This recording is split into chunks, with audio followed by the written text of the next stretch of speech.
kas pasakė, kad saulė ir žemė ir žmogui viena yra liuk didžiuliam pasauliui antroji saulė.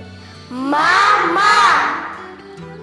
Ačiū tau, kad po sunkios dienos man ramybę atneši delnuos.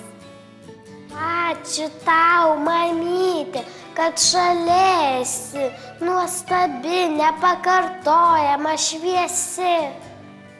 Ačiū tau už viską, ačiū tau, kad ir